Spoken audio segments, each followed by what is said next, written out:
Before we get into this, if you are watching this channel for the first time, hit that subscribe button right now because what we do here is dig past the headlines, past the press releases, past the sanitized organizational speak, and get into what is actually happening with your Toronto Blue Jays. And today we are talking about a move so quiet, so deliberately understated, that most casual fans scrolled right past it without a second thought. But the moment you slow down and actually read what just happened, and more importantly, why it happened, a picture starts forming that changes how you look at this entire roster. So smash that like button, drop a comment at the end, and let's get into it, because this is the move that Toronto was hoping you would not think too hard about.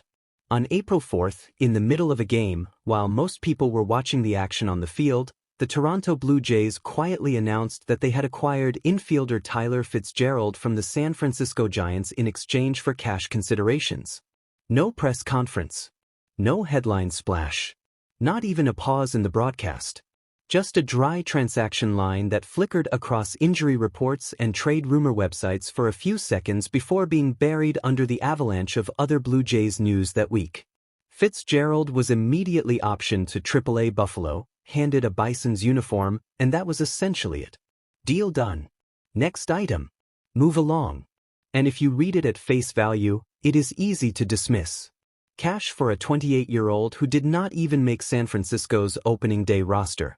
A player who was designated for assignment by the Giants after going hitless in 14 spring training plate appearances and striking out 5 times. A player whose 2025 season produced a batting average of .217, a .606 OPS, and a stint back in the minor leagues. Not exactly the kind of acquisition that fires up a fan base.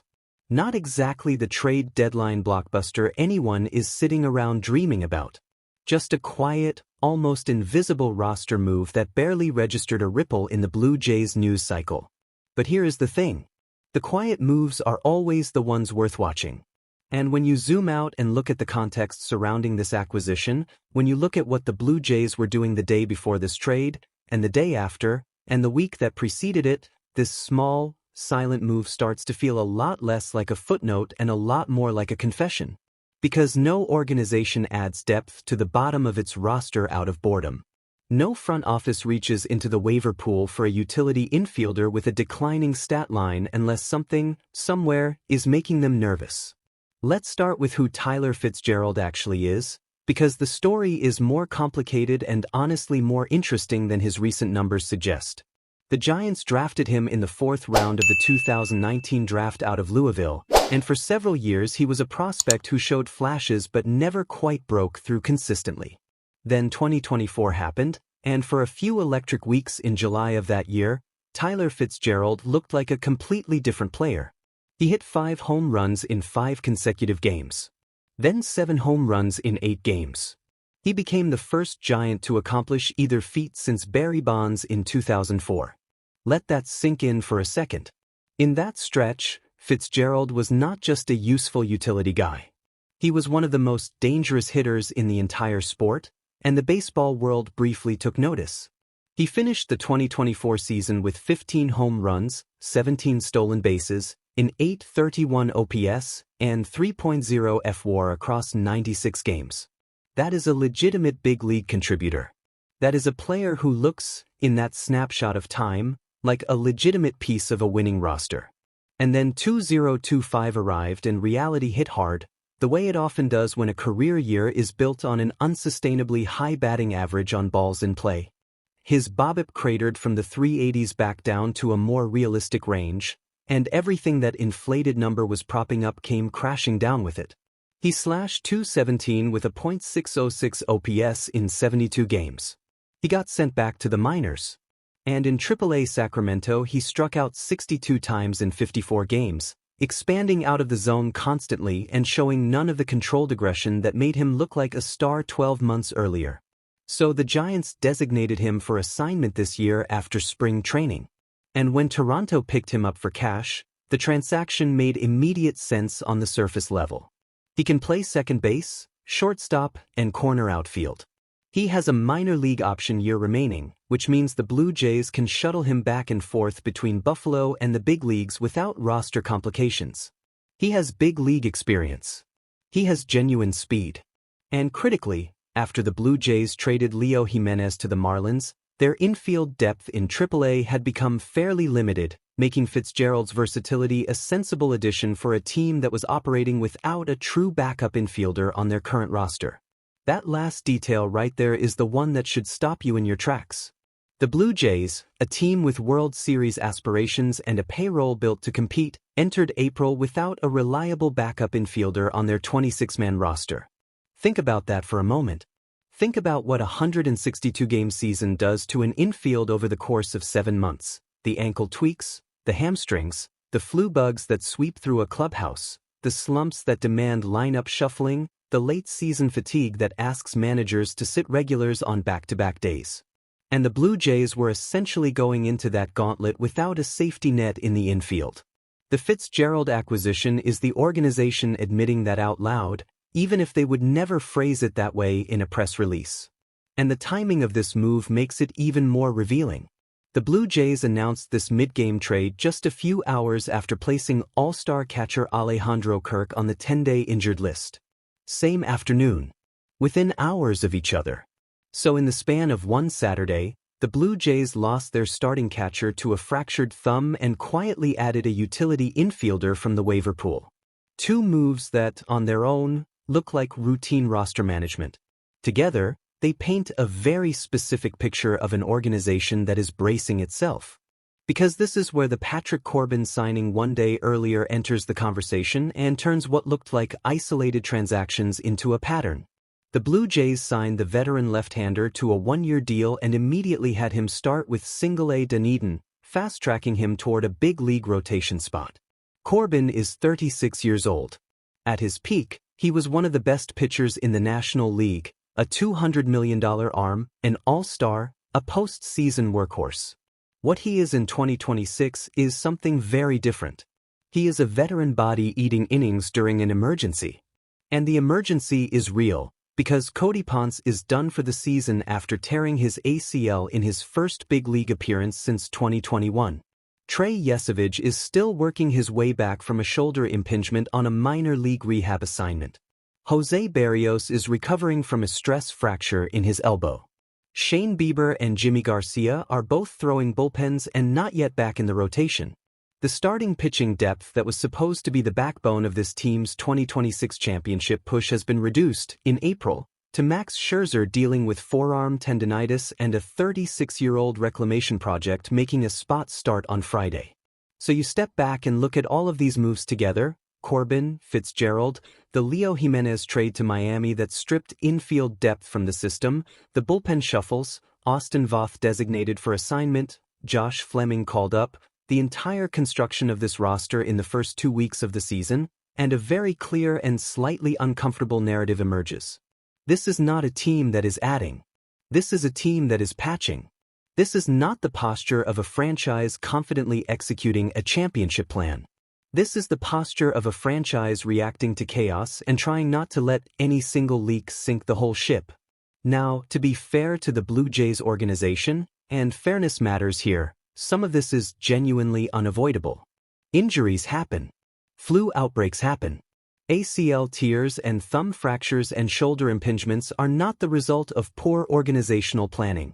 They are the random and cruel arithmetic of a long baseball season, and no amount of preseason preparation fully insulates a team from that reality.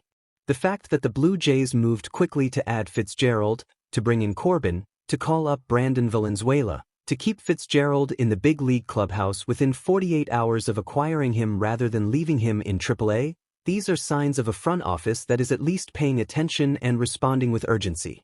And there is genuine reason for optimism in the pipeline.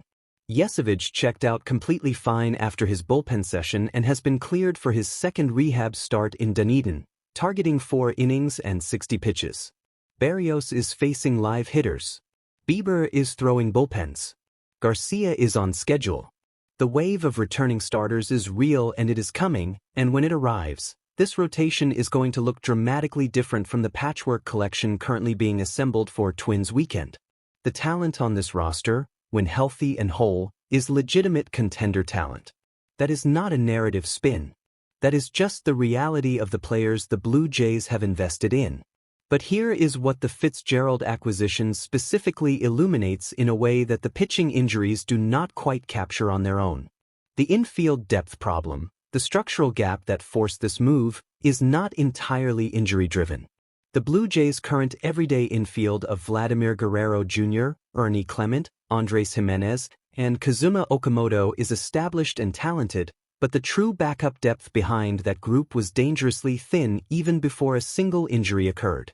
Leo Jimenez was traded away. Rafael Lantigua and prospect Josh Kasvik are at AAA, but neither is on the 40-man roster. The system, even at full health, left the Blue Jays without a ready-made big league option if any one of their infielders went down. Fitzgerald, despite everything his recent numbers say, fills that gap in a way no one else currently in the system can. And then there is the conversation worth having about what Fitzgerald's presence actually signals about the organization's confidence level. When you acquire a 28-year-old who was designated for assignment, whose most recent numbers trend in the wrong direction, whose best baseball may already be behind him, and you do it not because you believe he is going to contribute offensively but because you need someone who will not actively hurt you when the phone rings, that is a very specific kind of organizational statement. It says the primary goal right now is not upside maximization. It is floor protection. It is making sure that if Addison Barger's ankle does not cooperate, if Andres Jimenez tweaks something, if any one of the moving parts in this already stressed roster breaks at the wrong time, there is a name on the 40-man roster with big league experience who can step in and keep things functional. That is not failure. Plenty of championship teams are built on exactly this kind of unglamorous depth work. The teams that win in October are not just the ones with the best starting lineup. They are the ones with the organizational depth to absorb injuries and keep rolling without missing a beat. But there is a difference between being deep because you are rich in talent and being deep because you are scared of what happens if you are not. And right now, the Blue Jays version of depth looks a lot more like the second category than the first. The fan base senses it too. Even without knowing every transaction detail, even without parsing BOBIP figures and option year eligibility, the collective instinct of a fan base that has watched this team through enough April chaos can feel the difference between a roster operating from strength and a roster operating from anxiety. And the string of quiet, preventive, plug-the-hole moves that have defined the Blue Jays' first 2 weeks of 2026 has that anxious energy written all over it.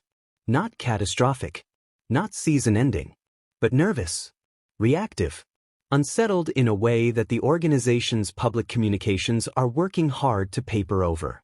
Here is what should worry Blue Jays fans most, and it is the question that deserves a direct answer. Depth fixes small holes. It does not fix structural cracks. If the Blue Jays are spending energy and roster space reinforcing the bottom of their 26-man roster while the top of the roster continues to be ravaged by injuries, the Fitzgeralds and Corbins of the world can only do so much. They can keep the team from falling off a cliff in April. They cannot turn a 4-6 start into a division title. They cannot replace what Kirk, Barger, Santander, Berrios, Bieber, and Yesevich represent when healthy. They are, by design, stopgap solutions to stopgap problems, and that is fine as long as the problems remain stopgaps and do not become permanent. The real test for this organization is not whether they were smart enough to pick up Tyler Fitzgerald off waivers. Clearly they were. The real test is whether the roster they have actually built at the top of the depth chart, when healthy, is everything they believe it to be. Because if Yesevich comes back and looks like a top-of-rotation arm, if Berrios regains his form, if Bieber provides the veteran steadiness that was promised, if this team can stay healthy for a sustained stretch in May and June and start stacking wins against a brutal AL East schedule, then every quiet April move looks like smart, disciplined organizational management. The Fitzgerald acquisition becomes a footnote, a sensible low-cost insurance policy that a savvy front office picked up when the price was right. But if the injuries keep coming, if the rotation keeps underperforming even at full health, if this offense continues to sputter with an incomplete lineup, then these quiet moves start to feel like a team that knew it was in trouble and refused to say it out loud. And that is the uncomfortable reading that hangs over every transaction this organization makes right now. Not panic. Not crisis. Just the quiet, persistent hum of a team that is not quite sure it can trust its own roster, acquiring players it hopes it never actually needs, and hoping the calendar is kind enough to let the real version of this team emerge before it is too late. In the end, Tyler Fitzgerald landing in Buffalo is a small thing. It costs basically nothing. It asks nothing of the big league roster. It creates no controversy, generates no headlines, demands no accountability from the front office. But small things reveal large truths. And the truth this move reveals is that the Toronto Blue Jays, for all their talent and ambition and reigning American League pennant, are navigating this season on the edge of something. Whether that edge leads to a recovery story or a cautionary tale depends entirely on whether the players at the top of this roster can stay on the field long enough to remind everyone what this team is actually capable of. The Blue Jays nation deserves to watch that version of this team. Whether they will get to is still the question. That is going to do it for today's video. Now I want to hear from you, because this is the debate worth having right now. Does a move like the Tyler Fitzgerald acquisition give you confidence that the Blue Jays front office has its finger on the pulse of this roster? Or does it concern you that a team with championship aspirations needed to go fishing in the waiver pool for infield depth before the calendar even hit April 8th? Drop your thoughts in the comments below. I read every single one. And if you